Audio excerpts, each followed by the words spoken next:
Hello tech lovers, it's me your one and only Madam Eta. Nasikia leo kwenye session yetu ya jifunze kompyuta na Madam Eta nimekuletea tofauti ya maneno mawili, files and folders kwenye kompyuta yako. Wengi wetu wamekuwa wakichanganya maana ya maneno au matumizi yake. Wengi wakifikiri kwamba files ndo folders and folders ndo files. Sasa sikia leo nisikilize kwa makini, usisahau kusubscribe on my YouTube channel ili ujifunze files ni nini na folders ni nini. Katika kompyuta, file inakuwa imebeba actual data, contains actual data or specific information.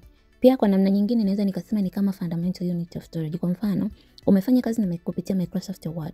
Ile kazi ambayo utakuwa umeizalisha pale, ile document ndio tunaita ni file. Tunapoongelea folder contain related files. Inaweza ikabeba file zaidi ya moja kwa pamoja au ikabeba folder nyingine ndani yake kwa ajili ya easy access and organization of your document files. Tofauti nyingine ya file na folder, file contain extension.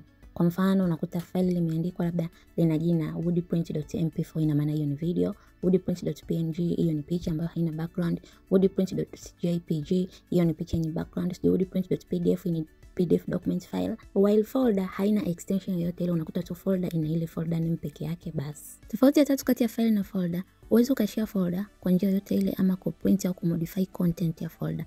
Lakini they can have similarities file and folder. Both unaweza create, open and delete or move file or folder. Na zaidi unaweza rename your file au folder. Tofauti ya nne ya file na folder, file inakuwa ina specific size kulingana na content ambazo zipo kwenye file yako.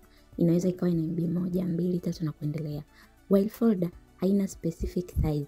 Yenye folder inabeba total size ya files ambazo zipo ndani yake. Tofauti ya mwisho na kwa kuhitimisha kati ya file na folder, file zimecontain date and time. Itakuonesha hilo file imekuwa created lini na last modified ilikuwa lini ukienda kwenye properties of the file.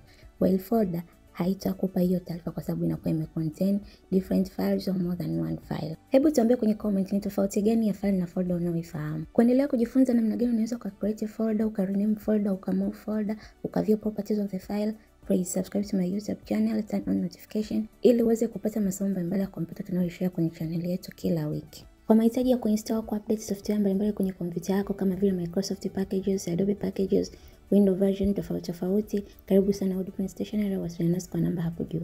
Thank you for watching.